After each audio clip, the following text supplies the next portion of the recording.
Hi, everybody, and welcome to this week's weekly Insights Intelligence Brief from At Risk International's Global Risk Intelligence team.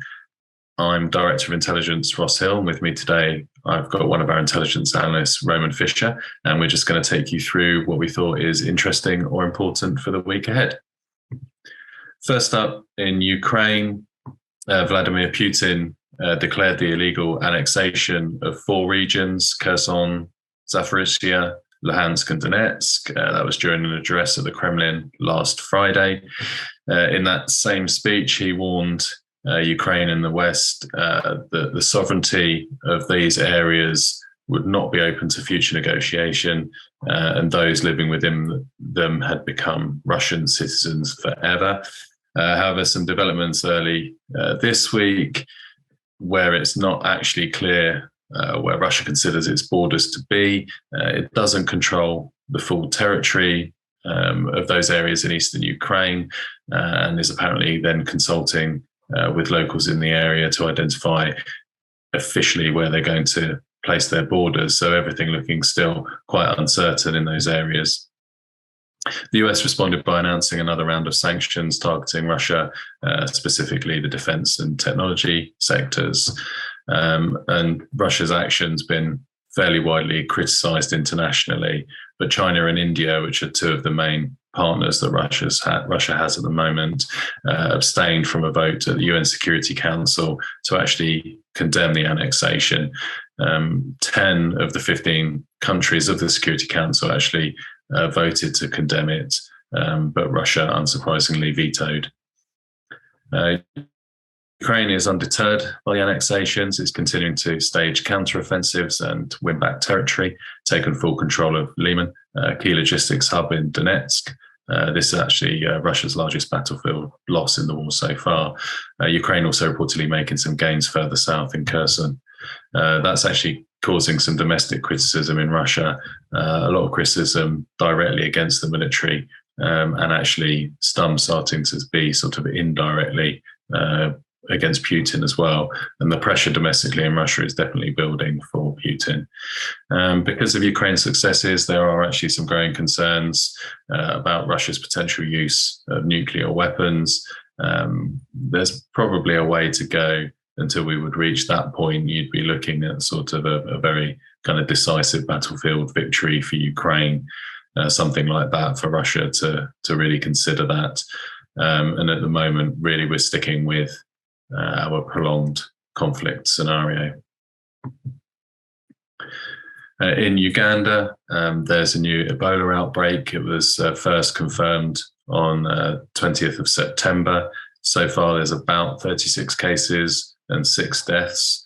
But the first known patient had symptoms sometime around September the 11th. And the World Health Organization said that the disease may have been potentially circulating for around 3 weeks or so. So actually the number of cases and the number of deaths could well be higher. There are at least 18 burials in the region where the outbreak is before any testing could actually take place. The outbreak is concerning for a couple of reasons, mainly that it's the Sudan strain of Ebola. There's no approved vaccine for that. There are 2 vaccines for the Zaire strain, and that's the one that caused the large outbreak a few years ago.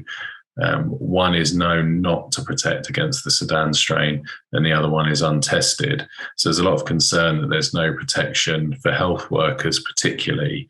And in Uganda already, we've seen 6 cases of Ebola in health workers and 1 death. The epicenter is in the Mubende district. Fortunately, not close to any international borders, but the outbreak was detected among individuals who are living and working around an active gold mine in that area, and concern from the World Health Organization that some of those miners may have been infected and have then fled to other areas because of the outbreak. So there's a really high concern over a larger outbreak nationally in Uganda, and then that becoming kind of a cross-border thing, with maybe sort of Democratic Republic of Congo being impacted, which would be a concern because they're much less well equipped to deal with disease outbreaks. And now I'll hand you over to Roman Fisher. Thank you, Ross. Social engineering remains a reliable tactic employed by threats and protecting an organization from attacks continues to be difficult. Today, social engineering is commonly associated with cyber attacks. However, it is important to remember that social engineering has been used for nefarious reasons long before cybercrime was an issue. Although security technologies have improved and strengthened our defenses, human vulnerabilities have not changed. While social engineering tactics and techniques can vary greatly, overall attack procedures are similar. According to an article recently published by AHEAD, most social engineering attacks involve two broad phases: the planning, researching, and preparation phase, and then finally the execution phase. The planning, researching, and preparation phase nearly always includes three steps: reconnaissance, identifying threats, and pretexting. The execution phase also includes three steps: the approach and trust building, exploitation, and exfiltration. Defending against social engineering attacks is difficult, but when employees have received adequate training, many attacks can be stopped or avoided. It is important to understand and identify the steps in a social engineering attack to defend against them. It is also critical to remain vigilant and open-minded to the creativity of threats. Open source intelligence is one of the best and unfortunately often neglected tools to identify vulnerabilities. It is also one of the most frequently used tools by attackers for gathering quality information on their targets. And that's what we have for you today. We appreciate you spending a little bit of time, and we hope you will join us again in the future. Thank you.